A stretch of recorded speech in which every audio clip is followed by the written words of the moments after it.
before they start, while keeping breath fresh. Try unique maximum fluoride protection para max alaga, max protektado. ACS.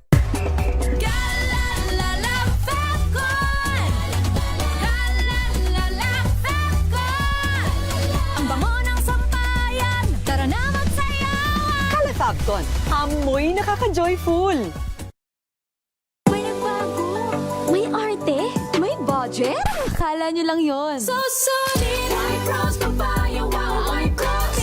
White Rose Papaya, wow, White Rose. White Rose Papaya. May glow up with White Rose Papaya. White Rose Papaya. May puti power times 2 kasi may papaya at niacinamide. May shea butter and tea tree oil pa. Kutis sulit ang glow May up. glow up with White Rose Papaya. White Rose Papaya. Kutis sulit ang glow up. ACS. Sina Henry Uri at Karen Oyo. Balansadong balita. Pilipinas, araw na ng Biyernes, 9 sa buwan ng Mayo taong 2026 sa ulo ng mga balansyadong balita. Tatlong barkong pandigma ng Amerika tinarget ng Iran sa Strait of Hormuz. Halaga ng diesel inaasahang bababa ng 9 pesos kada litro. Presyo naman ng gasolina tataas din. Dating Congressman Elizalde Zaldico tumutuloy sa isang mamahaling bahay sa Paris ayon kay Secretary John Vic Remulla. Atong angan na mataan umano sa Cavite. Host ng PGMN, the person of interest sa extortion attempt kay dating Speaker Romualdez, inisyuhan na rin na sa pina ng NBI. Init factor sa Apari Cagayan, tinatayang pumalo sa 45 degrees Celsius sa 21 pang lugar. Pasok din sa danger level heat index. Anak, itinuturong pumaslang sa 74 anyos na kanyang ina sa Benguet. Bagyo na may international name na hagupit, lumakas pa habang papalapit sa Philippine Area of Responsibility. Magandang hapon, Pilipinas. Kami ang inyong tagapagbalita. Sa pangalan ni Miss Miss Karen Oyong, ako si Josa Cruzat. At Henry Uri. Sa detalye ng mga balita, tatlong barkong pandigma ng Amerika ang tinarget ng Iranian forces sa Strait of Hormuz. Gayunpaman, niliwanag ng US Central Command na walang tinamaan naman sa pinakabagong missile at drone attack ng Iran. Ayon sa Tehran, naunang umatake ang Washington at gumanti lamang ang kanilang puwersa. Ipinahayag ng Central Military Command ng Iran na nilabag ng US ang tigil putukan ng targetin ng isang oil tanker at isa pang barko sa Strait of Hormuz. Sa isang statement, binanggit naman ni US President Donald Trump na bagamat umaasa siya na mabubuo ang peace agreement, nakahanda ang Amerika na muling maglunsad ng opensiba kapag nagmatigas ang Iran. Good news naman sa mga motorista, may nakaambang rollback sa ilang klase ng petroleum products sa susunod na linggo. Base sa 4 na araw na kalakalan sa road market, posibleng bumaba ng 9 pesos sa kada litro ng diesel habang 12 pesos naman sa kerosene. Pero halong bad news dahil posibleng magtuloy-tuloy ang taas sa presyo sa gasolina na 1 peso and 60 centavos hanggang 1 peso and 70 centavos sa kada litro. Bumaba ang presyohan ng langis sa road market nitong mga nakaraang araw dahil sa ulat na deal ng US at Iran para sa tuluyang tigil putukan. Samantala sa iba pang balita, tumutuloy sa mamahaling bahay sa France si dating Congressman Elizalde Co. Sa isang pulong balitaan ng kapihan ng Samahang Plaridel, sinabi ni DILG Secretary John Vic Remulla na ang luxury house ay matatagpuan sa Champs-Élysées na ang halaga ay nasa 200 milyong euros. Ayon kay Remulla, pinoproseso na ang asylum request ko at pinag-uusapan na din ng Philippine Embassy ang natura of Philippine at French authorities ang naturang issue. Ipinahayag pa ng DILG Secretary na sa kabila ng asylum bid, minimal lamang ang impact nito sa paghahabol ng batas kay Ko. Kumpiyansa naman si Remulla na may babalik sa Pilipinas ang puganting dating congressman sa oras na lumabas ang red notice mula sa Interpol. Namataan umano sa Cavite ang wanted na gambling tycoon na si Atong Ang noong Abril. Gayunpaman, sinabi ni DILG Secretary John Vic Rimulya na nakatakas si Ang bago pa dumating sa lugar ang mga otoridad. Ayon sa kalihim, naabutan pa ng mga tauhan ng CIDG ang pagkain ng gambling tycoon bago siya nakalusot sa naturang operasyon. Dagdag ni Rimulya, muntik na nilang maaresto si Atong Ang sa nabanggit na pagkakataon. Si Ang ay pinaaresto dahil sa kaso ng missing sa Bungeros. Samantala, nag-issue na ng Sabina ang National Bureau of Investigations laban kay PGMN host CJ Hiro, ang person of interest sa mga 350 million extortion kay dating House Speaker Martin Romualdez. Ayon kay NBI Director Melvin Matibag, pinaharap si Hiro sa Office of the Organized and Transnational Crimes Division sa Mayo 11 upang magbigay naman ng ebidensya sa laysay. Magugunitan kasamang host sa complaint affidavit ng long-time aide ng former speaker. Nauna lang iginit ng kampo ni Hiro na inosente siya at iginit na siya isang journalist na may kredibilidad at integridad. Sa kaugnay na balita, itinanggi ng host ng Peanut Gallery Media Network na si CJ Hiro ang mga alegasyong ipinupukol sa kanya ng National Bureau of Investigation. Kaugnay ito ng kanyang pagiging person of interest sa umano'y tangkang pangingikil na aabot sa 350 million pesos kay dating House Speaker Martin Romualdez. Sa mensaheng ipinadala nito sa DZRH, sinabi ni Hiro na kailanman ay hindi siya nakipag-ugnayan sa kampo ni Romualdez at hindi nito ginamit ang kanyang dokumentaryo para mangikil. Paliwanag ni Hiro, ilang buwan ang kanyang ginugol para mabuo ang kanya umanong expose tungkol kay Romualdez kung saan ang mayroon pa umanong tumulong sa kanya ng mga congressman at mga pribadong individual. Samantala, inamin ni Palace Press Officer at their Secretary Claire Castro na naging social media director ni Pangulong Bongbong Marcos ang Peanut Gallery Network founder na si Franco Mabanta noong 2018. Pero nagtaga lamang nga niya ito ng 6 na buwan dahil posibleng hindi man nasusunod ni Mabanta ang prinsipyo ng Bagong Pilipinas Campaign. Sabi ni Castro, inatanggi ng palasyo ang koreksyon ng Pangulo kay Mabanta. Pero wala na raw ugnayan ng dalawa ngayon. Narito ang tinig natin, kailan ba yung sinasabi nila? 2018, wala naman nagdi-deny na naging social media director ng Pangulo, itong si Franco Mabanta. We're talking of now. So, challenge ko rin, bigyan niya ako ng larawan na magkasama si Franco Mabanta at ang Pangulong Marcos Jr. Lalong-lalo na sa kanyang wedding, kung saan ang mga kasamahan niya ay parang nagagawi sa tinatawag na DDS. Itinutulak ng National Bureau of Investigation na pulisan ang social media sa mga peking journalist o media news outlet. Kasunod ito ng pag-aresto kay Peanut Gallery Media Network founder at CEO Franco Mabanta at sa 4 na iba pa kaugnay ng umano'y 350 million pesos na extortion kay dating House Speaker Martin Romualdez. Ayon kay NBI Director Attorney Melvin Matibag, tinatrabaho na nila ang draft bill na inapela na sa Kongreso. Ito ay upang ma-regulate o magkaroon ng rules and regulation online. Idiniin ni Matibag ang sangkaterba ng mga nagpapanggap na media maski wala namang background sa journalism.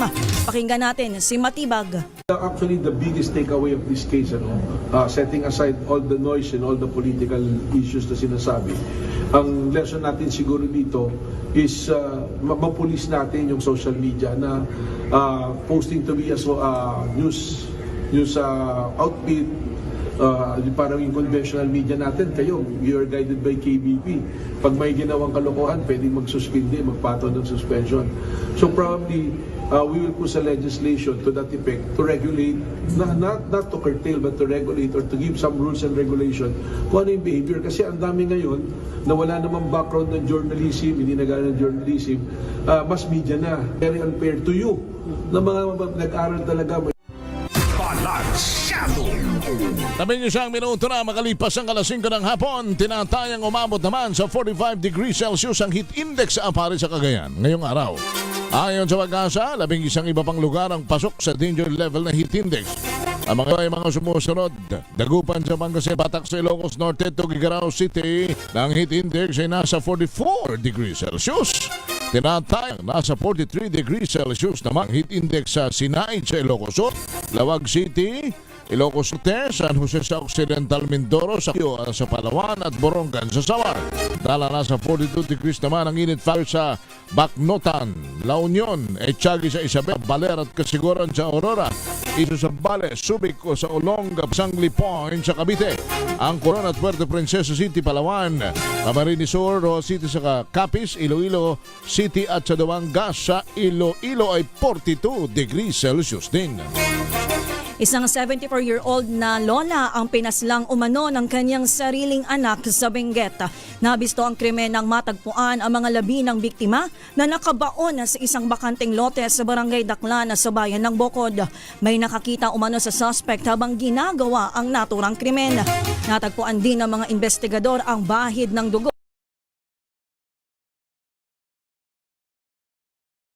Tulak sa kanya ng paslangin ang sariling ina. 12 minuto makalipas ang alas 5 ng hapon, lumakas pa ang tropical storm Hagupit habang patuloy na lumalapit sa Pilipinas. Ayon sa pag-asa, huling namata ng bagyo sa laing 1,460 kilometers sa hilagang-silangan ng Mindanao. Tagline nito ang lakas na hangin nasa 85 kilometrahe bawat oras at bugsong aabot naman sa 105 kilometers kada oras. Inaasahan na magiging severe tropical storm si Hagupit sa loob lamang ng 24 oras habang kumikilos pakaluran sa bilis na 20 kilometro bawat oras. Maaaring pumasok ang bagyo sa PAR bukas ng tanghali o gabi at papangalan ng Kaloy, ang ikatlong bagyo sa bansa ngayong taon. Sabi ng pag-asa, walang ganong magiging epekto ang bagyo sa kalagayan ng panahon ngayong weekend. Samantala, umarangkada na ang formal na talakayan ng mga lider ng Timog Silangang Asya sa ginanap na 48 ASEAN Leaders Summit sa Cebu. Sa welcome ceremony sa Mactan Expo sa Lapu-Lapu City, isa-isang tinanggap ni na Pangulong Ferdinand Marcos Jr. at First Lady Liza Araneta Marcos ang mga heads of state para sa pagsisimula ng summit.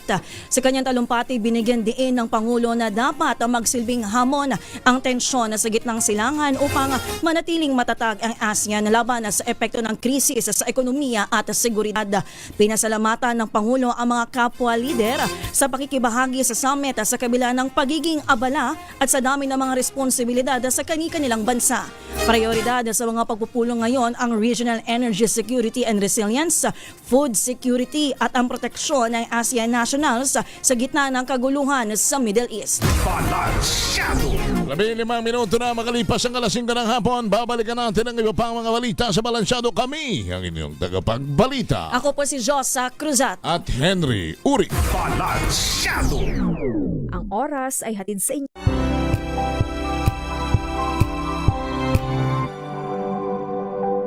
Wow, ang saya. Isang barangay na labada, puro mancha pa. Goodbye, pahinga. Mommy, isang laba lang yan sa Pride Bar Blue. May powerful stain-away enzymes na malupit sa dunit mancha. At di masakit sa kamay. Isang laba lang yan. Hello, pahinga. Hello, Pride Bar Blue. ACS. Oh, so good! Komeo so tanghon! So bagay sa bawat celebration. So easy, so yummy! Komeo so tanghon! Komea Sotanghon. So good. Sotanghon. Now we are unboxing MX3 Plus. Plus because it has Garcinia mangostana, plus L-carnitine and CoQ10. Each box contains 30 vegetable capsules. And you can get them in leading drugstores nationwide and online in Shopee, Lazada, and mxvph.com. Mahalagang paalala, ang MX3 Plus ay hindi gamot at hindi dapat gamiting panggamot sa anumang uri ng sakit.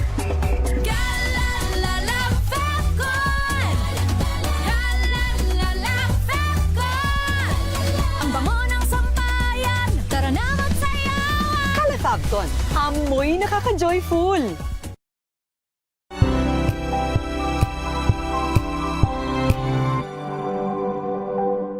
Hello, Washi! Laundry day na naman! Yay! Anong meron? Mancha ng chocolate, putik, may libag pa! Kaya natin yan! With Pride Washing Machine Detergent, may triple stain-away formula. Tanggal ang makapit, madikit, at malupit na dumit mancha. Kaya easy-easy ang labada. Mula noon hanggang ngayon. All you need is pride. All you need is pride. ACS. Oh, so good! Komeo so tanghon! So bagay sa bawat selebrasyon. So easy, so yummy! Komeo so tanghon. Komea Sotanghon. So good. So tanghon. Galalala Falcon. Galalala Falcon. Ang bango ng sampayan. Tara na magsayawan. Calefabcon, amoy nakaka-joyful.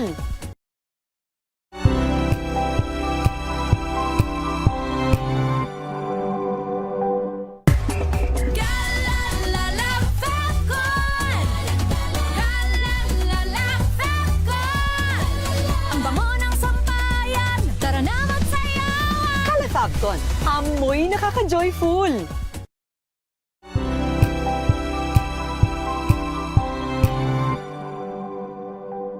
Abangan this Saturday. Hi, this is Baby Ruth Villarama and you're watching Scene Zone. Masaya at makabuluhang kwentuhan kasama ang internationally acclaimed director ng Sunday Beauty Queen at food delivery fresh from the West Philippine Sea. Narrative, yes, ng West Philippine Sea. Kasi ate naman talaga yun, Diyos ko Lord. God, looking back 10 years ago na pala yun, no? Isang dekada na yung Sunday Beauty Queen and I was such a very young storyteller. I've always wanted to do a film about our sailors, our seafarers. Sorry kasi kung pangit yung stories, you can only do so much in your marketing. First day, last day ka, girl. Alas 12 ng tanghali, dito lang sa DZRH TV.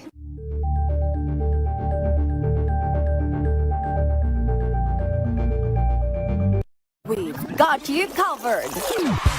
From the hottest hits, exclusive interviews, kilig to the bones fan meet experience, and hataw performances of your favorite stars. Saturdays, 12 noon, dito lang sa DZRH TV.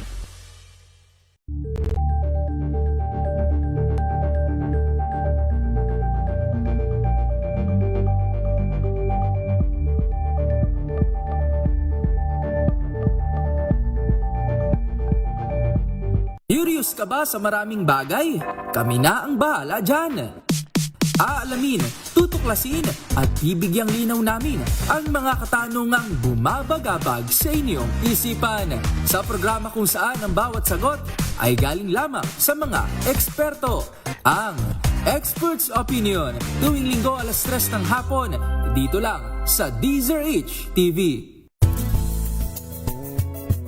Number 1 na naman ang inyong DZRH sa latest survey ng Kantar Media na inilabas nitong January 2026. Hindi lang sa Metro Manila kundi pati rin sa Mega Manila.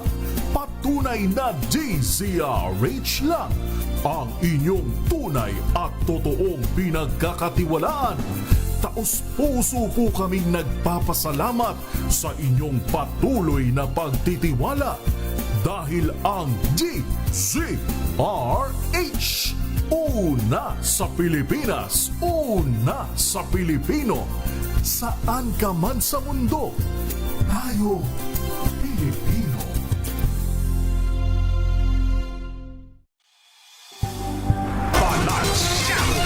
20 minuto makalipas ang alas 5 ng hapon, balikan natin ang mga balansyadong balita.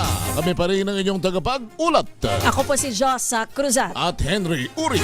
Pinabulaan na ng Philippine Statistics Authority ang kumakalat na impormasyong may libreng kuryente at buwan ng rice subsidy para sa may mga national ID. Ayon sa PSA, wala pa silang ganitong anunsyo at maaaring ginamitan ng artificial intelligence ang kumakalat na video online tungkol dito. Dagdag ng ahensya, ang pagkakaroon ng national ID ay hindi nangangahulugang automatic na makatatanggap ng anumang uri ng ayuda o assistance. Mayroong sinusunod na patakaran, proseso at kwalifikasyon ng bawat ahensya ng gobyerno para sa mga benepisyaryo ng ayuda. Pinag-iisipan pa ni Senator Kiko Pangilinan ng alok na maging impeachment manager kapag matuloy ang impeachment case ni Vice President Sara Duterte sa Senado. Ayon kay Pangilinan, isang suwestyon lamang ang tungkol sa pagtatalaga ng impeachment manager at siya ang tinitingnan ni na Senate President Tito Soto at Senate President Pro Tempore Ping Lacson bilang siya ay isang abogado.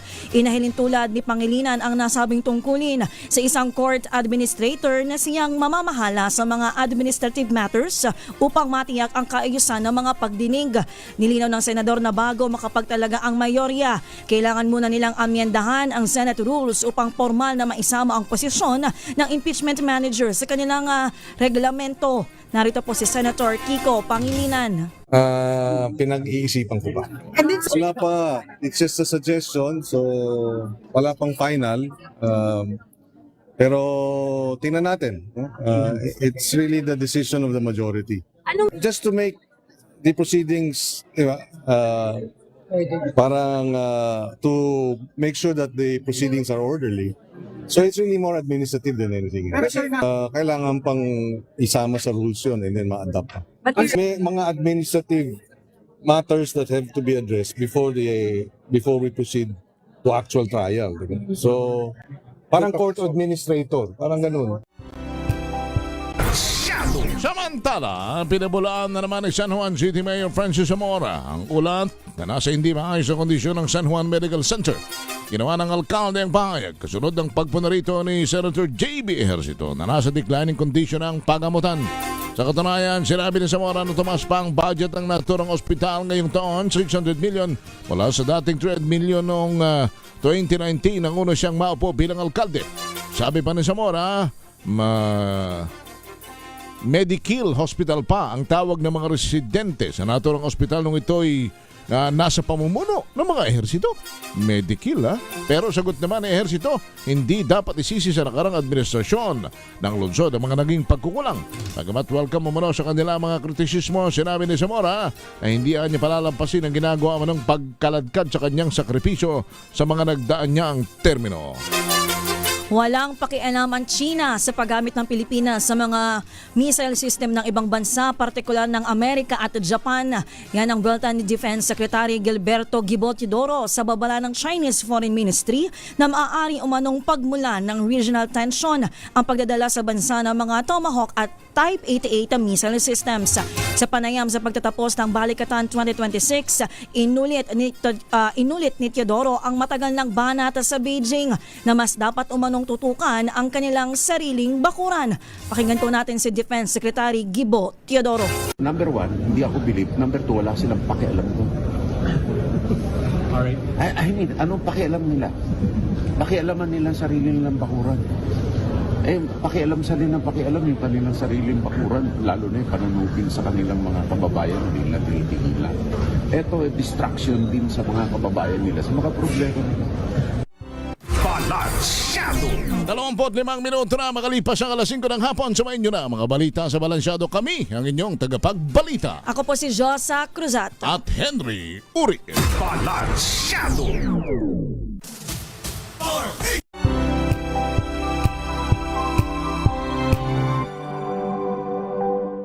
Maulan man, no worries na amoy kulog ang damit. Charm Fabcon, bangong kumakabloom, tanggal amoy kulog sa bango ng Charm. Kaya gamit ko, Charm Fabcon with Bloom Fresh Technology. Kills 99.9% of kulob-causing bacteria.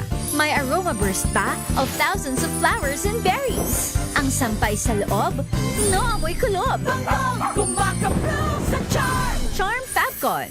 ACS.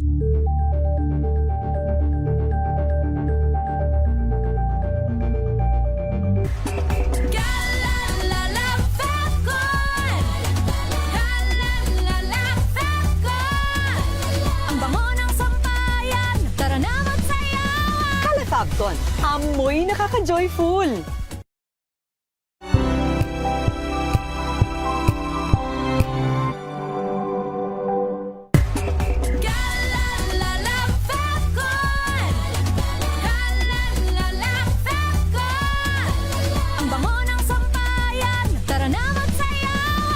Kalefacton, amoy nakaka-joyful.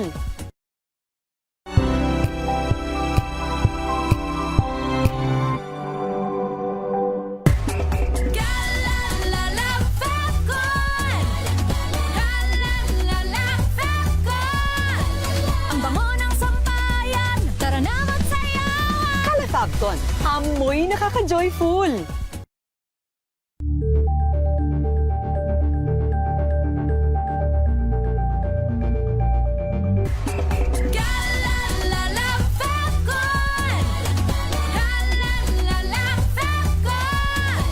Ang bango ng sampayan, tara na magsayawan. Kalefacton, amoy nakaka-joyful.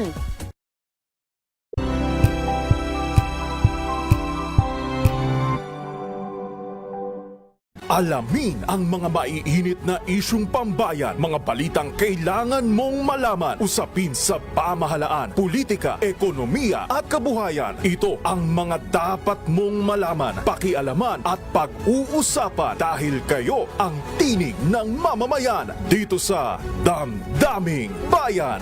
Live sa DZRH Radio, DZRH TV at DZRH Digital. Kasama sina Lakay, Deo Macalma at Elaine Apit. Araw-araw, Lunes hanggang Biyernes. Damdaming Bayan.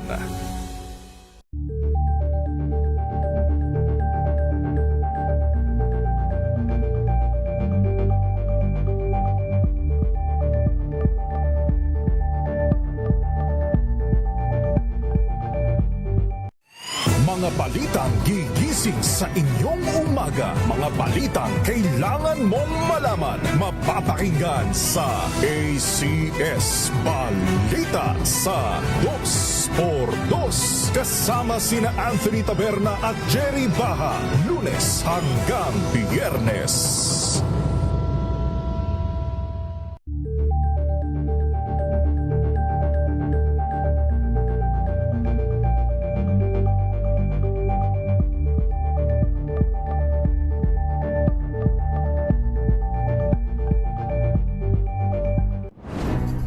Good vibes ang hanap mo?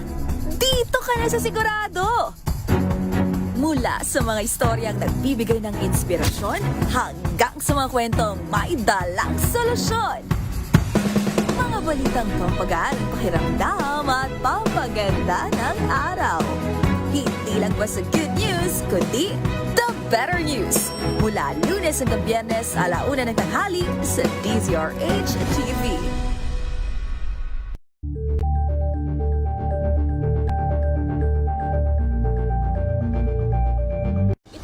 Ng naitalang 17 individual na ang kanilang naaresto. Ang Metro Manila Development Authority o MMDA ang No Contact Apprehension Policy o NCAP sa Metro Manila. Sa ang ilang mga dokumento ay peke. Hindi rin legal ang employment na ipinangako sa kanila. Sa mata ng batas, mananagot ang sangkot at may sala. Dahil sa bawat paglabag, may karampatang parusa. Alamin ang mga pananagutan sa likod ng mga bawal. Dito sa Hoy! Bawal yan, tuwing Sabado, 11:30 ng umaga. Dito lang sa DZRH TV.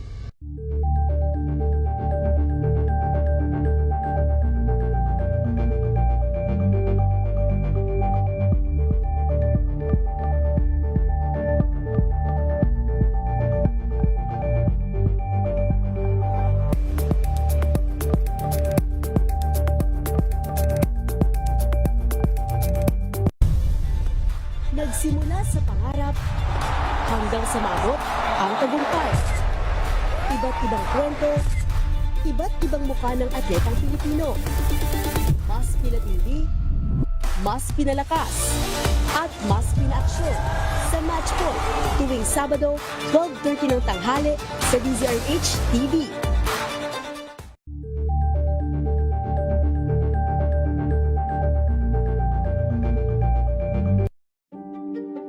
Buklatin ang mga pahina. Pakinggan ang boses ng lipunan.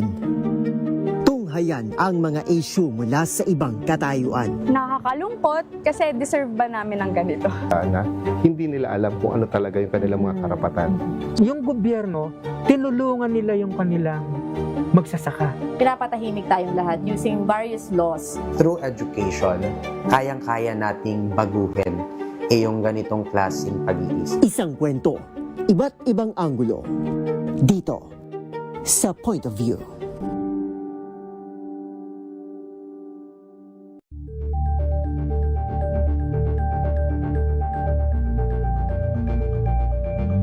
Maagang balitaan, maagang usapan sa mga issue at balita. Kasama si Kuya Angelo Palmones sa Magandang Umaga Pilipinas. Mula Lunes hanggang Biyernes.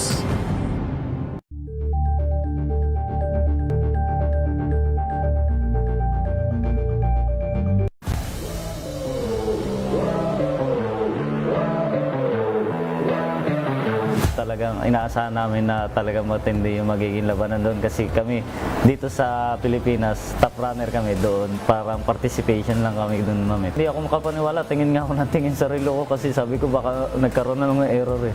Pero pagdangin ko doon sa arc ng Tokyo Marathon, yun talagang ma'am, na break na namin. Hi, ako si Richard Salanyo, Tokyo Marathon finisher at isa sa nakabasag sa national record sa marathon. Abangan ang aking exclusive interview sa DZRH TV Match Point. Mabuhay ang atletang Pilipino.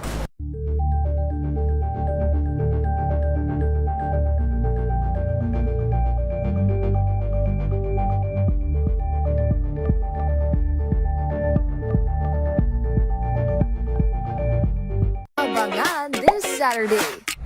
Hi, this is Baby Ruth Villarama and you're watching Scene Zone.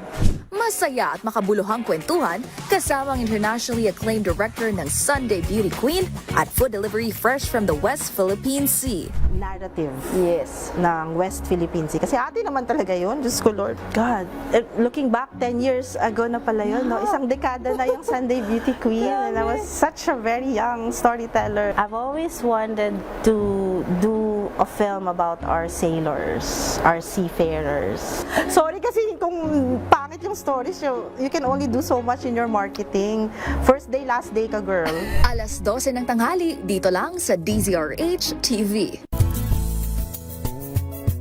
Number 1 na naman ang inyong DZRH sa latest survey ng Kantar Media na inilabas nitong January 2026. Hindi lang sa Metro Manila, kundi pati rin sa Mega Manila. Patunay na DZRH lang ang inyong tunay at totoong pinagkakatiwalaan. Taos-puso po kaming nagpapasalamat sa inyong patuloy na pagtitiwala dahil ang DZRH una sa Pilipinas, una sa Pilipino, saan ka man sa mundo, tayo Pilipino. We've got you covered. From the hottest hits, exclusive interviews, kilig to the bones fan meet experience, and hataw performances of your favorite stars. Saturdays, 12 noon, dito lang sa DZRH TV.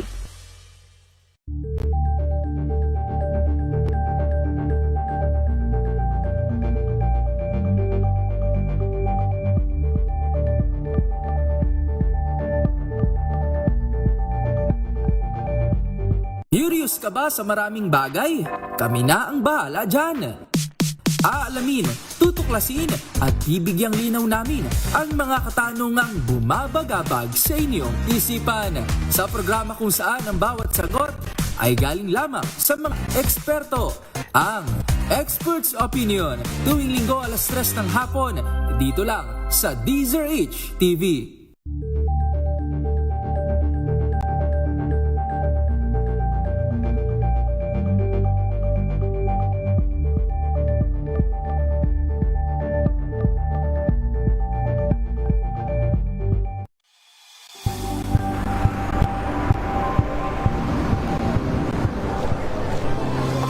mga eksperto. Dito lang sa Expert Opinion. Ito ang The Better News. TNVS. Trending at isang kwento, iba't ibang anggulo. Dito sa Point of View. After 5 ng hapon. Balansyado. Yun hong Friday na ito ay Quezon Day dito sa ating himpilan at sa ating pong programa. Noon hong naalala ba ninyo nung congratulate natin noong April 28 si Governor Helen, ang aming pong butihin at masipag na governor sa Quezon, dahil siya po ay ginawaran bilang outstanding governor of the Philippines for Luzon Island. Doon ho sa Gawad Parangal 2026 sa pagdiriwang na isinagawa ng Association of Local Social Welfare and Development Officers of the Philippines dyan ho sa Zamboanga. Doon sa kanilang 29th National Social Welfare and Development Forum in General Assembly. Ito ho'y bilang pagkilala sa natatanging dedikasyon at pagsisikap ng aming governor na maisulong po yung mas makabagong programa at para sa mas eksklusibo pa at mataas na kalidad ng social welfare development services sa buong lalawigan ng Quezon. And tayo po ay pinalad sapagkat nasa linya uli natin ngayon ang aming butihing governor, si Governor Helen Tan. Gob, magandang hapon. Welcome muli sa DCRH. Hi, good afternoon, Sir Henry. Opo, magandang hapon po sa inyo. At muli po, kayo aming binabati. Ngayon lamang namin kayo mababati na kayo kasama namin sa Himpapwede o doon ng mga nakalipas na araw ay nabati namin. Congratulations po muli for being the most outstanding governor of for Luzon. Talaga naman para sa ating mga kalalawigan.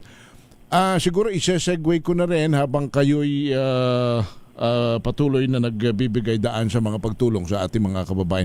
Kasi talaga walang humpay ang dagok po ng krisis gasolina, tataas ang inflation rate, napakahirap ng buhay. Pero meron kayong mga ginagawa pong pagtulong sa mga iba't ibang sektor, driver, o magsasaka, manggagawa.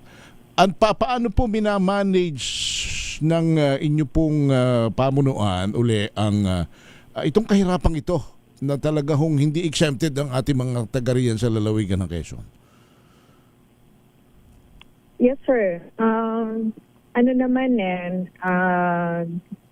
Yung mga services naman natin nasa ground po And then, hindi naman din talaga enough yung pondo ng lokal.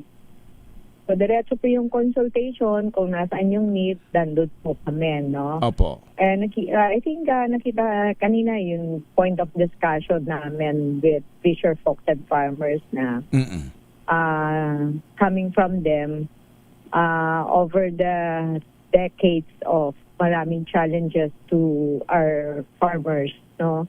And mangingisda, parang naging resilient na rin sila. So yung mga ganito, dumadaan, may mga tulong na maibibigay, pero it's not enough. Naging resilient na over time.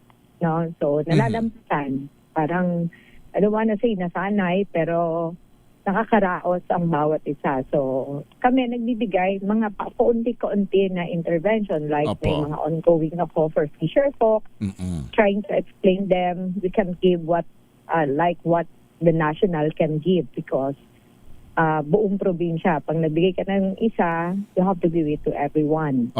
So, dapat naiintindihan nila yon. So, ongoing, nagbadala-dala lang kami ng mga food pack sa ilang mga barangay to certain sectors and kung ano pa yung kaya naming ibigay. Importante yung everyday na pagdadaanan nila na nandot sa programa namin, available yung services. So that hindi naman kayang bigyan ng cash dahil wala kaming ganong maibibigay sa kanila.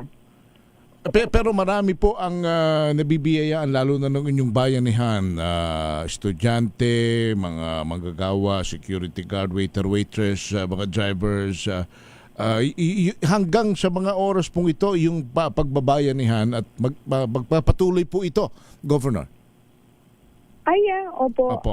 Dire-diretso naman po kami sa mga intervention na binibigay po namin. No? So, from the time we started, yun na yung kultura or values na ine-inculcate natin, yung pagtutulungan ng bawat isa. Maliban doon sa noon pa man ay nakalatag kagaya ng mga tulong pangkabuhayan sa mga kababaihan, sa mga kalalakihan, sari-sari store, mga maliliit na tahian. Hindi ba yan po ay noon pa man naman ay nakalatag na? Opo. Ano lang kami, basta may mga sectors po na or grupo, binavalidate po namin yan, no? So, dire-diretso lang po activities ng iba-ibang unit ng provincial government, ng provincial agriculturist office, yung may mga livestock program tayo, so nandun yung ating veterinarian office, meron tayong office for job generation and employment, who's handling it. So, dire-diretso lang yan. So, students, out of school youth, mga anak ng PWDs, dire-diretso po namin na ginagawa yan sa ground, no? Livelihood program for different sectors, even mga former rebels or kung sino mang kailangan, family of victims of abuses, binababaan po namin yan. So marami dyan actually hindi na nakikita publicly. Ang ginagawa namin ay quietly, nandyan lang sila sa ground. Ang aming mga manggagawa, dire-diretso doon sa gawain nila, task, no? Nila, Monday to Friday, nandyan po sila sa ground, nag-iikot ng mga barangays kung saan meron po kami mga programa. Nagbabalidate, nag-assess, then nag-i-implement at the same time. Opo, kasi itong mga nakalipas na araw, from Patnanongan hanggang sa southern most part ng Quezon, iba-ibang mga bayan at kahit mga coastal municipalities, ay nagdadala po tayo noong ating stand kabuhayan in particular.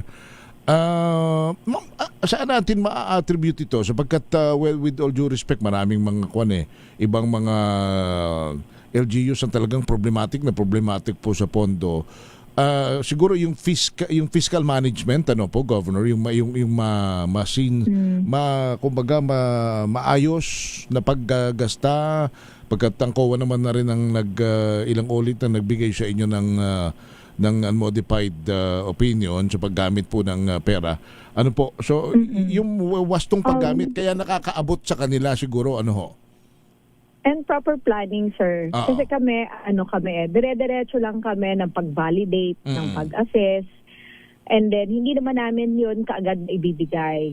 So, next year, alam na namin magkanong kailangan namin for livelihood, for agriculture and fishery, foods, or...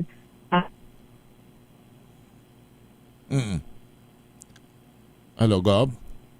Nawala yata. Lahat yun, paplanuhin na lang yung pondo kung kailan namin maibibigay. And then, hindi naman kasi kami nag-dole out na mga programs, more of sustainable yung mga programa po ng Kapitolyo. Kaya dumadaan po talaga kami sa mga validation, assessment, capacity building, until they're ready. Pag ready na sila, we'll implement, then monitoring, evaluation, then continues yung aming technical assistance. That's what we do in the province, no? And yun ang ina-explain ko sa ating mga magsasaka, no?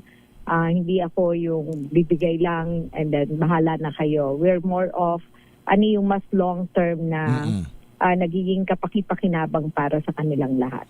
Yung sustainability and continuity, yung pag nagbigay kayo ng puhunan, you're making sure na talagang manganganak ito, dadami, uunlad yung individual o grupo. Ina-assess po namin yun. Ibig sabihin, hindi po basta pagkabigay, bahala na sila. Meron po kaming team na nagpa-follow up, minomonitor. For example, meron kaming program sa veterinary office na ready to lay. Binibigay namin to certain group or individual. Babalikan po nila yon. Titingnan nila anong naging problema. May naging problema ba? Kumita ba siya? At ba't di siya kumita? So nako-compare nila yung mga recipients namin. Anong naging challenge dito sa recipient dito sa lugar na to? Bakit mas malaki ang kinita nung isang grupo or isang individual, things like that. So kami din natututo from them. And then how we improve the program, no?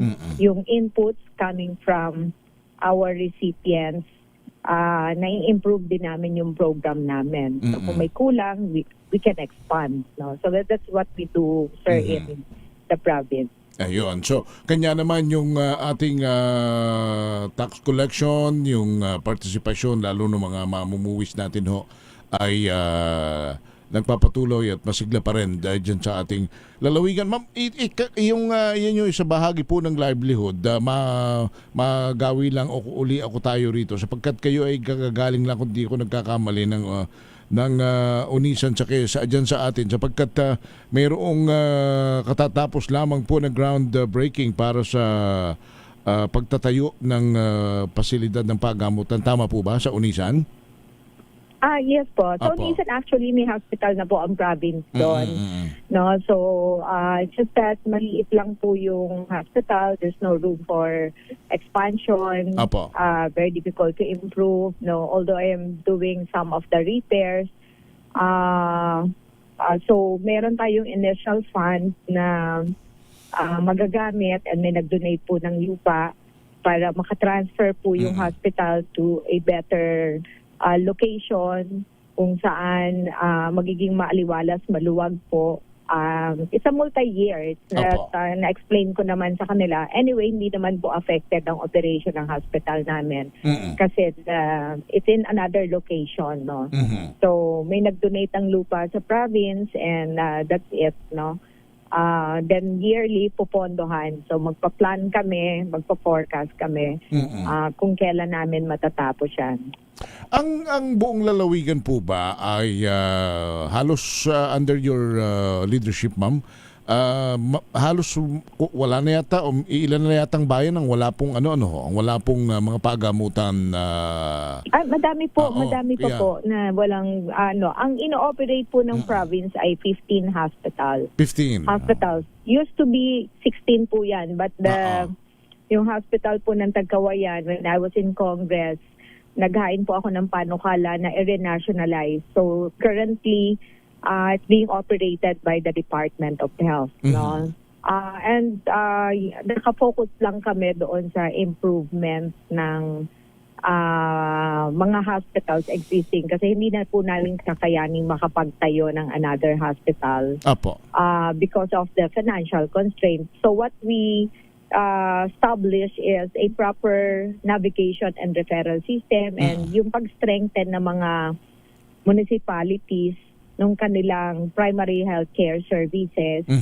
So yung gateway natin, sila yung first point of contact So yun, okay naman po. Sa Quezon, in place po yung system natin. That's why with the presence ng 15 hospitals, no, although maraming kailangan pang mga improvements doon, it helps. Meron pong 15, we call it Quezon Provincial Hospital Network. And QMC as referral hospital, and pag hindi kaya ng QMC dito po sa mga Apex Hospital ang tawag natin, dito run by DOH, katulad ng East Avenue, Rizal Medical Center, Jose Reyes, and then Specialty Hospital. So naka-network po ang province hanggang dito po sa Manila, even sa specialty hospital. Pero ma'am, yung kagaya nung sa Tagkawayan, ano po ang talagang mga serbisyong na ilalaan nito sa ating mga kababayan, lalo na yung mga sa kalapit nitong bayan ng Tagkawayan? Para lang din po silang yung hospital namin nasa Gumaca. Although yung batas po doon ay hanggang level 3 training and teaching hospital. But currently ongoing po yung nung dumating ako, dilapidated yan nung nasa Congress ako, nakita ko. So ako rin yung makulit na nangungulit po sa DOH and DPWH para mabigyan sila ng infrastructure. So ongoing. So currently, may operating room sila, may OB-GYN na nakakapag-opera. But nakapartner din sila sa mga nearby na mga hospitals for referral nila. So hindi pa sila fully functional as a training and teaching hospital. But better than before. Malaki po ang pinagbago. Kasi noong unang panahon po ayaw ng mga taga-Tagkawayan magpa-hospital doon. Iniisip nila, pag pumasok doon,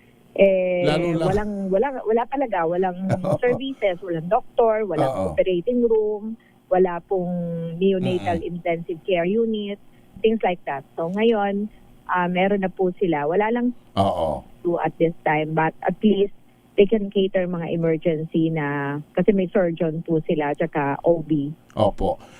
Actually, hindi lamang po sa hindi lamang po yung sa Tagkawayan, kahit doon po sa ating malaking hospital dyan sa Lucena, yung QMC natin ay talagang naging image niyan bago kayo umupo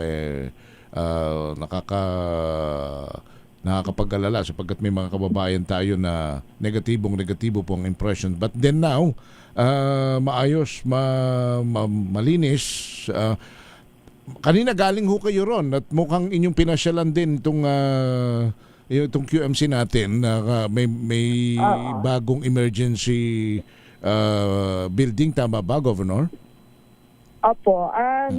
Sinisikap ko po every now and then, at least in a week or hindi matapos ang buwan na umiikot po ako sa mga hospitals. Kaya yung QMC, marami po kasi tayong improvement na ginagawa doon, but since locally funded po ito, pondo po ng probinsya, so naka-program lang kami every year. So, hopefully before end of the year, mabuksan po namin yung 75-bed capacity na emergency room.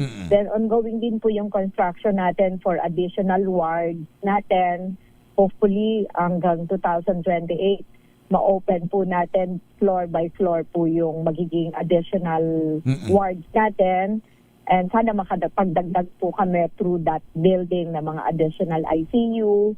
So magkaroon po ng additional beds and additional operating room. So yun po yung mga continuous improvement. I'm hoping na before ako matapos, at least dun sa QMC, marami pa akong pangarap for QMC. But at least yung kailangan at this time, in 2028, you'll see mga difference and expansion of more services, mas magiging comfortable.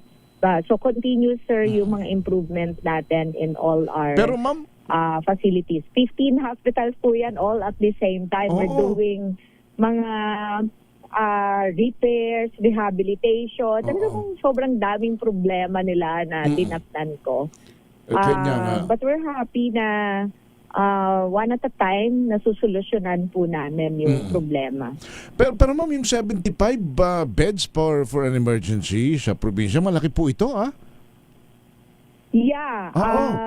Kasi currently, sir, kung pumunta po kayo sa emergency room natin, na I think the feature ko na yun na ipakita. And trying to explain so that we can manage the expectations of our kababayan. No? Currently, yung bed natin, kasi lang to temporary ER, nung ako'y dumating, nilipat muna natin sila doon sa isang maliit na espasyo. 35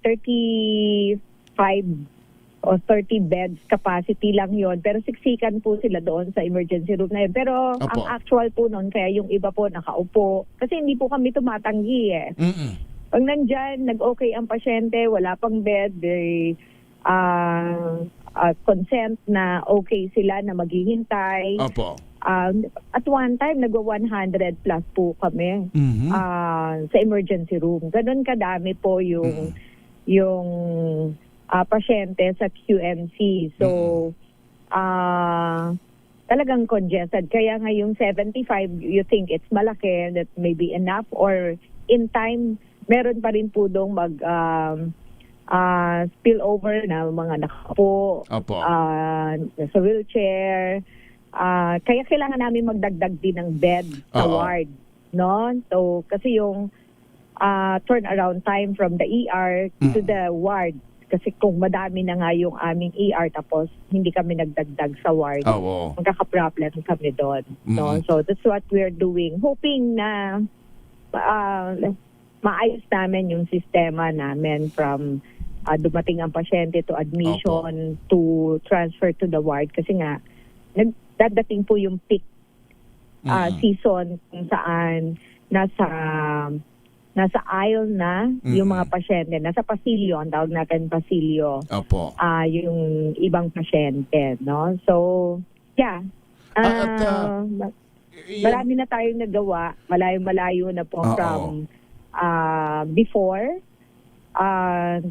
to now, but marami pang gagawin.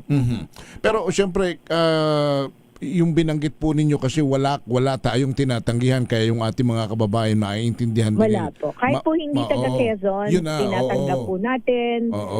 NBB din po sila. Kung paano natin kinakalinga yung taga Quezon, that's how we treat other patients. So we have from Marinduque, Camarines Norte, galing po sa Camsur, may taga Romblon po tayong pasyente, Batangas, Laguna. Yes po. Yung mga bubababa po dito na dumaan siguro ng Batangas. May mga ganyan po tayo na nakukuhang pasyente. Nako, di lalo na pagka yung 75 ay yung 75 ER room ay nabuksan na, no? Tsak na marami pang lalong magpupunta riyan. Pero ang topmost priority siyempre yung Quezon yan. Yeah. Actually, we don't say priority. When they're nandun, they're also part of the priority. Yung condition nila, hindi kami mamimili na yung bed para sa taga Quezon. Kasi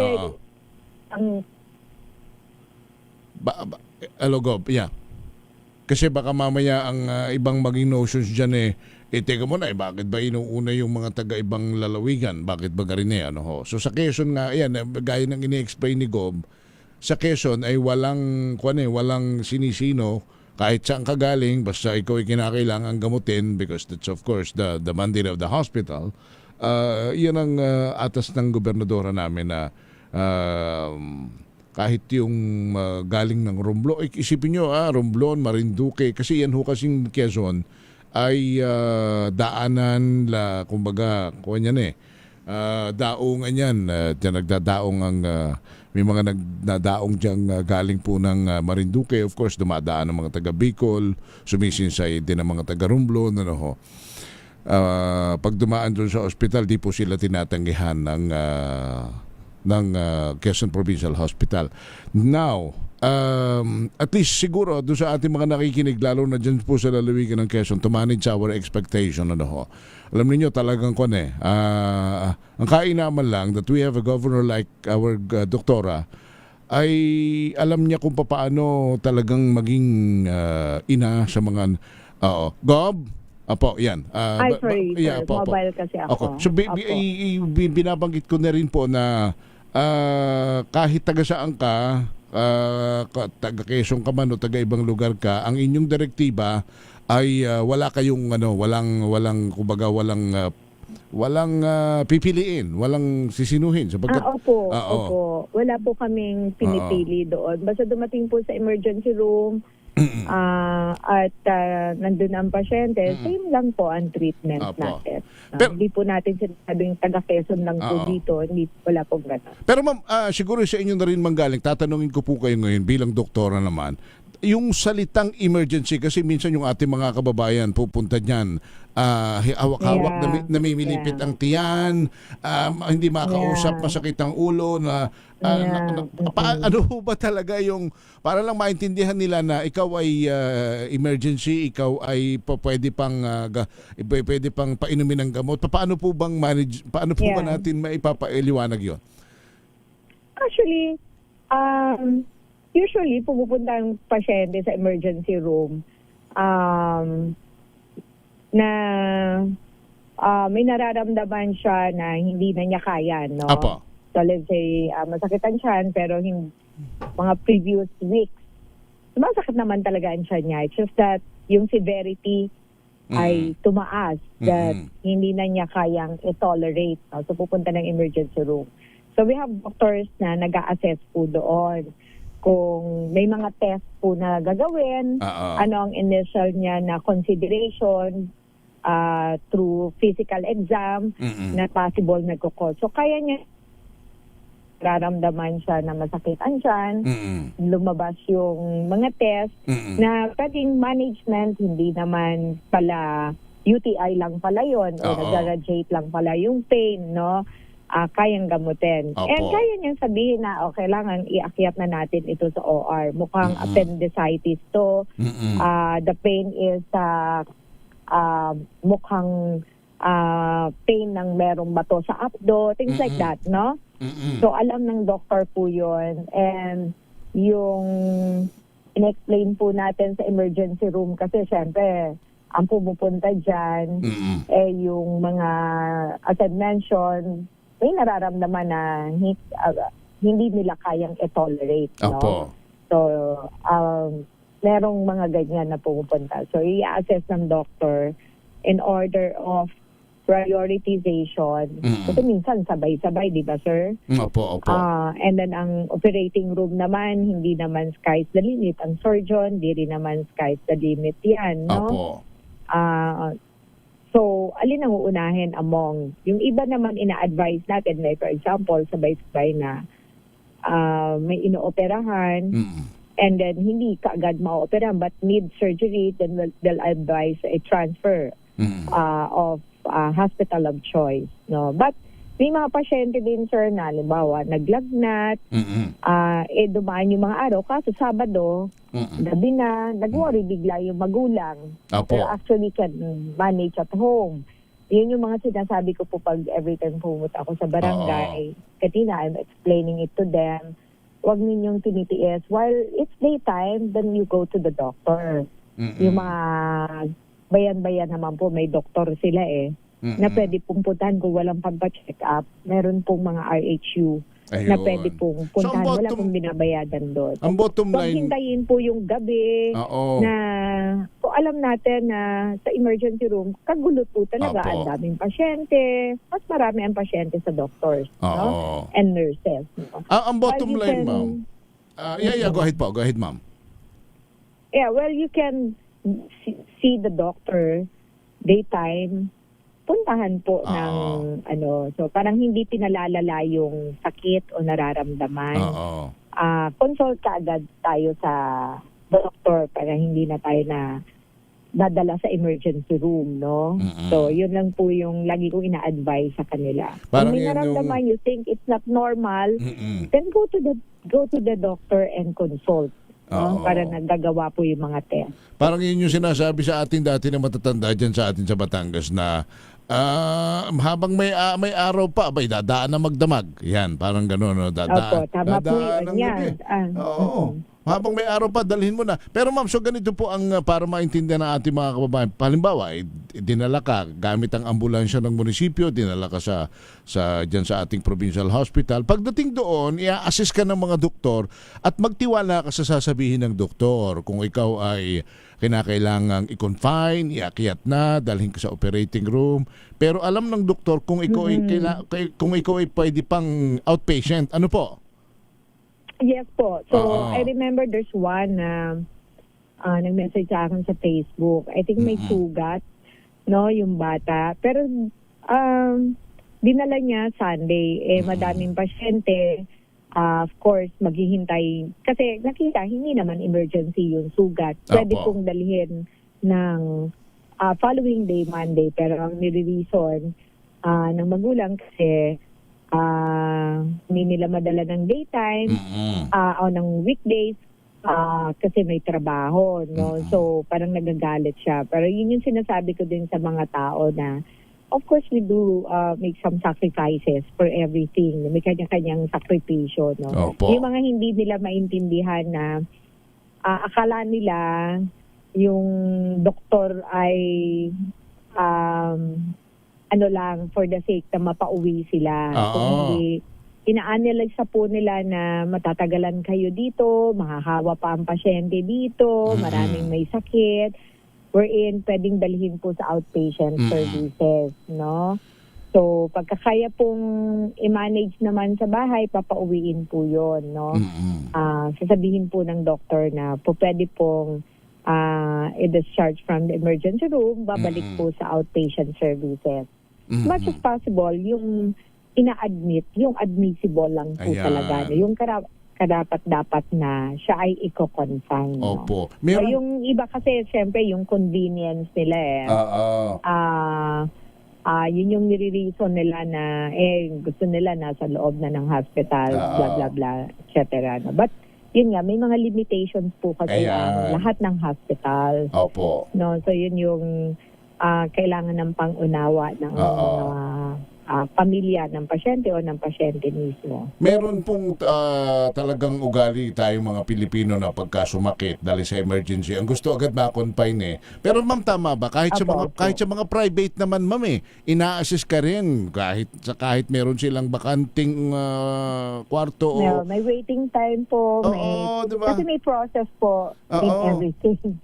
Tulad ng bagay, may proseso, no? So, pagdating ng emergency room, i-assess nila, magla-laboratory test po, to confirm kung yung clinical diagnosis nila, kung ano talaga yung posible na karamdaman ng pasyente, may waiting time din po yun, no? Ang results po, no? So, dun makikita po, admit ba siya? Pero naman, pasyente po na very obvious from the presentation, automatic na admissible, no? From the looks of it, alam mo na ano yon, ka-admit, no? So, may mga ganyan. Alam po ng doktor yun. Kaya po, may tinatawag po tayong triage. Ayan. Yung triage po yun,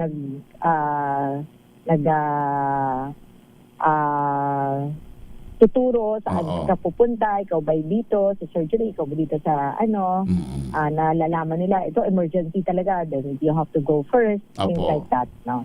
So yun po yung triage natin. Kumbaga, tingin pa lang ng doktor, alam niya na kung kinakailangan ng i-confine ka agad. Siyempre tayong conditions, no? So yun, alam niyo naman siyempre, sinasabi ko sa kanila, pag we have to understand, syempre, yung mga tao pagka may masakit, nararamdaman, etc., irritable, no? So, yun lagi billing ko sa hospital. Kailangan habaan niyo yung pasensya ninyo kasi kahit naman sinong tao pagka merong you're feeling may masakit ka, syempre, irritable, diba? So, so ganyan ang attitude. Ang kailangang step by step na mapatanim sa isip, hindi lang po ng mga taga-Quezon, siguro ng buong Pilipinas na nakikinig. Pag nagdala sila ng pasyente sa emergency, ang step 1, i-assess muna ng doktor, tama ba ma'am? Kukuha ng mga necessary. Dadaan po yan sa triage. Sasabihin niya kung ikaw ba surgery, ikaw ba ay sa OB, ikaw ba sa IM. Then, of course, may mga nurses po dyan, magba-vital signs, no? Sa triage, may nagkukuha na po ng vital signs actually, Opo. And then, the doctor will attend to you, mag-i-interview, si physical exam, etc. They'll request kung may kailangan na test, etc. At huwag magagalit sa doktor kung maraming tanong sapagkat part yan para malaman kung anong kailangan gawin sa iyo, ma'am? Opo. Importante po yung history, kung anong tinatanong at yung how accurate your answer to the doctor. Importante po yun sa assessment and management ng pasyente. Tapos yung mga laboratory magsasabi kung malala ka na, kailangan ipasok na natin ito. Ano pa ito? Kumbaga sabi nyo nga, UTI lang ito, kaya pa ito sa bahay, pahinga, antibiotic, yung mga ganon, ano ho? Opo, kaya mapapansin niyo po sa emergency room, kinukuha ng dugo, in-x-ray, ECG, no? So, tinitingnan po nila doon. That would confirm po yung kanilang iniisip from the physical exam po nila and interviews na possible condition ng pasyente. Ayan. So at least yung ating mga kababayan, hindi lamang po sa Quezon, kundi sa buong Pilipinas, yung procedure sa emergency, ano ho, at least na ipaliwanag ni Gob. Pero dyan sa atin sa Quezon, ma'am, yung 75 emergency room bed. 75 beds. So po, mga kailan po ito? At ano pong target ninyo rito? Actually, kaya kanina ako pumunta kasi I was asking yung engineering kung possible. They were telling me towards the end of the year. No? Kasi mabusisi pa yung finishing. Of course, may mga medical gas na kailangan. And then, yung electrical, ang medyo ayaw nilang madaliin. No? So, but they... naman sa akin towards the end of the year natin mabuksan, no? So yun po, hopefully sana buksan na po. Magiging magandang pamasko na ito sa ating mga kalalawigan dyan sa Quezon, hopefully. Sana bago po magpasko ay mabuksan po namin yon. Malaking ginhawa po sa lahat, sa mga pasyente, sa mga manggagawa namin. Nagpe-prepare pa rin po kami kasi we need more nurses, we need more staff there. So, they're on training right now. Ongoing na po yung mga, I think, hiring nila and training for the staff na ilalagay po natin. Doon sa emergency room. But habang iniintay pa natin yun, yung ating mga existing hospital, yung ating mga hospital at mga health facilities sa iba't ibang bayan ay patuloy namang naglilingkod under your watch and supervisions, of course. Ano po? At, yes. Diretso lang po tayo doon sa ating mga QPHNs po natin in 14 other municipalities. Alright. Ma'am, hingin ulit namin ang inyong paalaala sa ating mga kalalawigan, lalo po dito sa napaka tinding krisis, init, at saka ito pong sa kalusugan. Go ahead po. Yeah, sa ating mga kalalawigan, sobrang init sa atin. Although we're thankful na sa hapon ay binibiyayaan tayo ng ulan. Kailangan po ng ating mga mangingisda at mga high-value crops natin. Kailangan din yung water. So, ingat lang po tayo, hydrate yourself. And then, we're going around po. Ikot lang po kami, hintayin nyo lang po kasi marami pong trabaho ang ating mga doctor. So, nagsiusap lang po tayo sa kanila na lalabas ng hospital to visit you. But we'll be in Pulilio Group of Islands a week.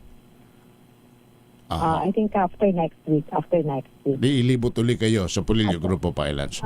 May 19 to 24. Ayun. I'm going around po sa island natin, yung yearly natin. Medyo na-late tayo this year because of the problem po ng crisis, oil crisis, no? So, tutuloy na po namin May 19 to 24. Ayan, sa Poland, Pulilio Group of Island. Gob, salamat po na marami sa inyo. Thank you. Happy weekend po. Happy weekend. Ingat po. Si Governor Helen Tan, ang aming pong butihit masipag na governor sa lalawigan ng Quezon. 6:15. We'll be back after the break.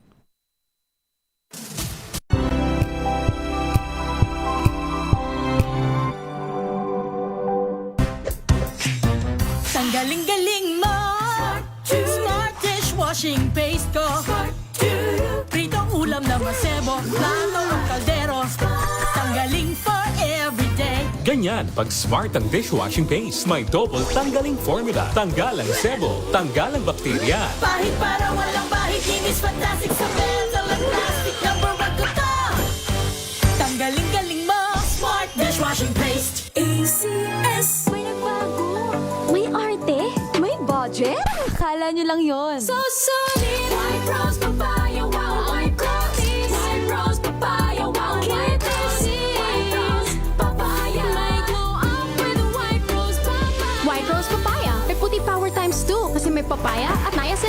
May shea butter and tea tree oil pa. Kutis sulit ang glow up.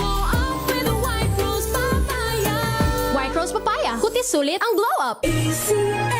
Hello, Washi! Laundry day na naman! Yay! Anong meron? Mancha ng chocolate, putik, may libag pa! Kaya natin yan! With Pride Washing Machine Detergent, may triple stain-away formula. Tanggal ang makapit, madikit, at malupit na tumitmantsa. Kaya easy-easy ang labada. Mula noon hanggang ngayon! All you need is pride. All you need is pride. ACS. Here are top 3 reasons why you should get your hands on MX3 capsule. 1. It has alpha, beta, and gamma mangosteen. 2. It's cholesterol and fat-free. 3. MX3 is proudly Pinoy made and has garnered multiple international awards. So what are you waiting for? Dito ako sa tested and proven ko na. MX3, dito ako bilib. Mahalagang paalala, ang MX3 capsule ay hindi gamot at hindi dapat gamiting panggamot sa anumang uri ng sakit. Wow, ang saya. Isang barangay na labada, puro mancha pa. Goodbye, pahinga. Mommy, isang laba lang yan sa Pride Bar Blue. May powerful stain-away enzymes na malupit sa dunit mancha. At di masakit sa kamay. Isang laba lang yan. Hello, pahinga. Hello, Pride Bar Blue. ACS.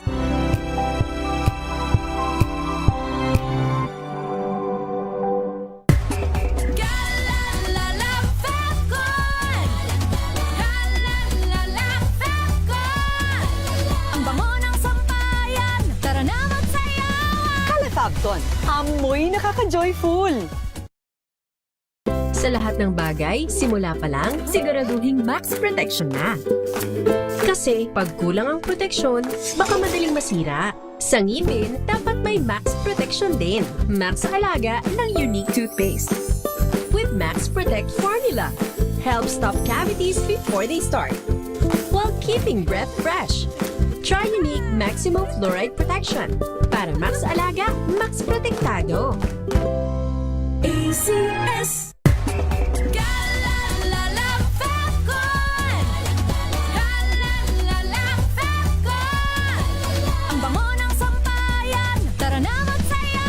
Calefacton, amoy nakaka-joyful.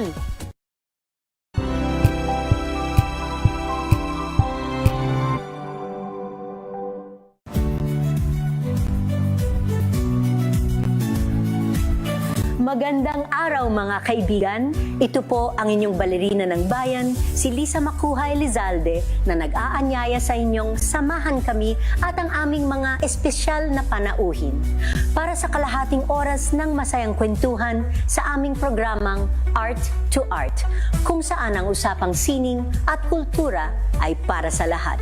Huwag kaliligtaan, tuwing linggo, alas 3:30 ng hapon, dito lamang sa DZRH Radio, DZRH TV, at via online streaming.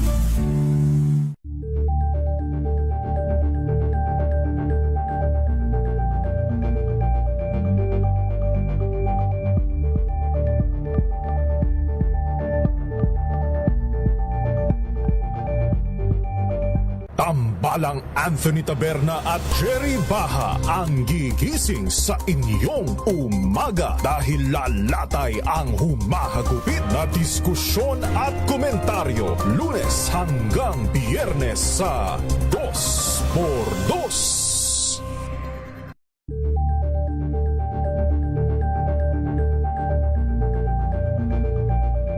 Alamin ang mga maiinit na isyung pambayan, mga balitang kailangan mong malaman, usapin sa pamahalaan, politika, ekonomiya at kabuhayan. Ito ang mga dapat mong malaman, pakialaman at pag-uusapan dahil kayo ang tinig ng mamamayan dito sa Damdaming Bayan.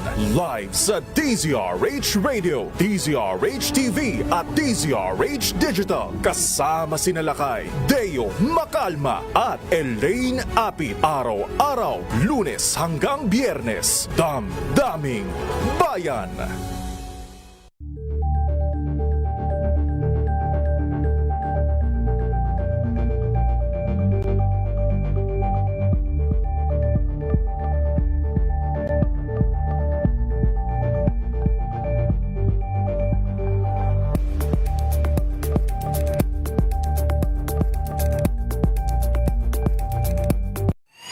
Mga balitang gigising sa inyong umaga. Mga balitang kailangan mong malaman. Mapapakinggan sa ACS Balita sa 2x2. Kasama sina Anthony Taberna at Jerry Baha. Lunes hanggang Biyernes.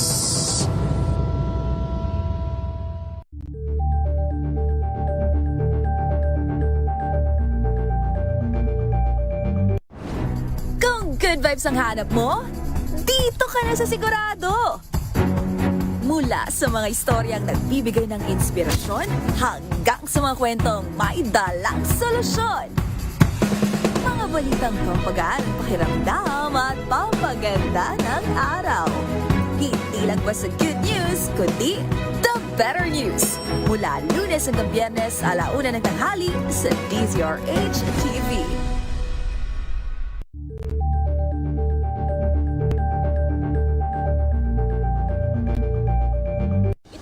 Ng naitalang 17 individual na ang kanilang naaresto. Ng Metro Manila Development Authority o MMDA ang No Contact Apprehension Policy o NCAP sa Metro Manila. Sa ang ilang mga dokumento ay peke. Hindi rin legal ang employment na ipinangako sa kanila. Sa mata ng batas, mananagot ang sangkot at may sala. Dahil sa bawat paglabag, may karampatang parusa. Alamin ang mga pananagutan sa likod ng mga bawal. Dito sa Hoy! Bawal Yan! Tuwing Sabado, 11:30 ng umaga. Dito lang sa DZRH TV.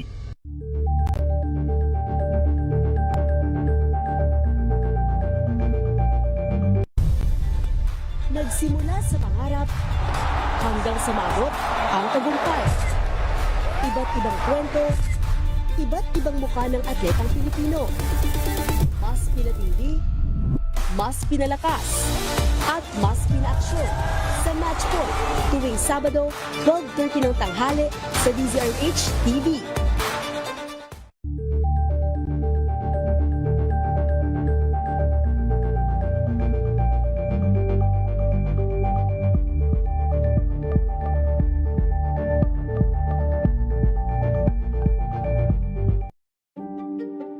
Buklatin ang mga pahina.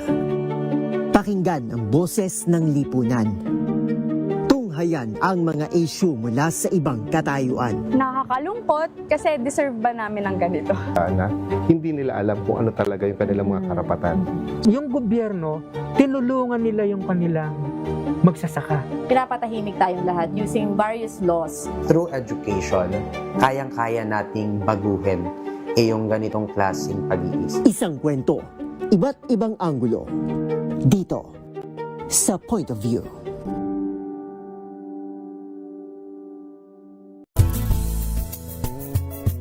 Number 1 na naman ang inyong DZRH sa latest survey ng Kantar Media na inilabas nitong January 2026. Hindi lang sa Metro Manila, kundi pati rin sa Mega Manila. Patunay na DZRH lang ang inyong tunay at totoong pinagkakatiwalaan. Taos-puso po kaming nagpapasalamat sa inyong patuloy na pagtitiwala dahil ang DZRH una sa Pilipinas, una sa Pilipino. Saan ka man? Bigay na tayo ng pera. Oo, syempre, bago tayo magpaalam, mamimigay na tayo ng pera. Kaya lang alam ninyo, meron akong babatiin lang na ito lagi nakikinig sa atin. At ito mamang ito, kinagagalitan ito ng mga kumpare niya Kasi wala nang bukang bibig itong mamang ito. Kahit na sinong kausap niya at kaumpukan niya, wala nang bukang bibig ito. Wala nang sinasabi palagi ito kundi kung gaano niya kamahal ang kanyang asawang si Miss Marivic Ferrer, di ba? Kaya minsan naiimot na yung mga kumpare nito. Lagi na lang ibinibida na mahal niya si Miss Marivic Ferrer si Kuya Celso Ferrer ito na nakikinig sa atin ngayon. Ang kaisa-isang lalaking bumihag sa puso ni Ma'am Marivic, si Boss Celso Ferrer natin nakikinig. Boss Celso, salamat po sa inyong pakikinig. Makinig maigi! Ito na ang chance mo na manalo ng instant 500 pesos kapag darinig mo na ang mahiwagang kring kring. Tingnan mo na ang iyong cellphone, baka ikaw na ang susunod naming winner sa kring kring panalo malakas sa telepono. Paano sumali? Bisitahin ang Facebook page ng DZRH, fill up pa ng Google Sheet na nakapin sa DZRH FB page at hintayin ang aming tawag sa telepono. Kling-kling na! Alrighty, si RG Avingosa Aboy, kahapoy taga Rosario, taga Batangas, sa Santo Tomas sa Manarejo, sa RG Avingosa. Aba, ikaw kayo babaysot o lalaksot? Babaysot po. Ay, babaysot eh. Ilan taon ka na, Ineng? 30 po. 30? Ay, bakit ng busis mo hindi 18 lang? Isa ako mali. Ikaw kayo may asawa na, may anak na? Wala po. Abay, dalaga pa?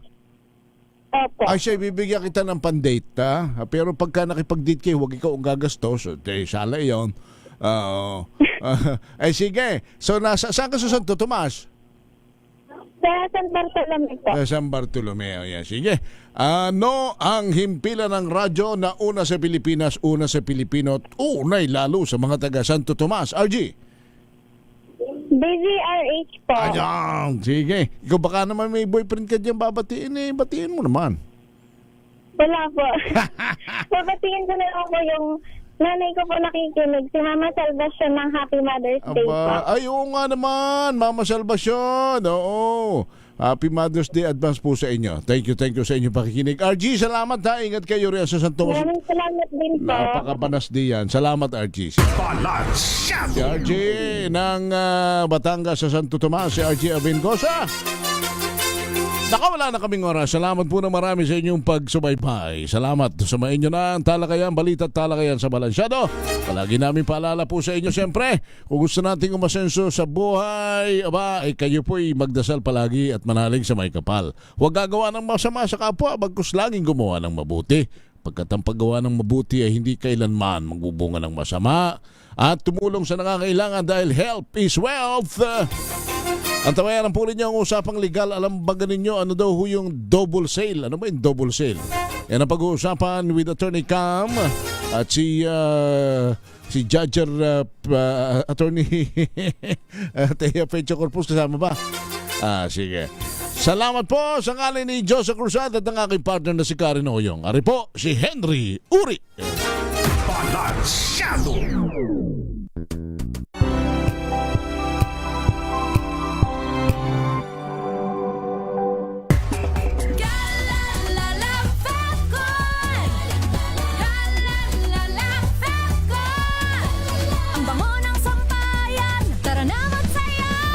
Fabcon, amoy nakaka-joyful.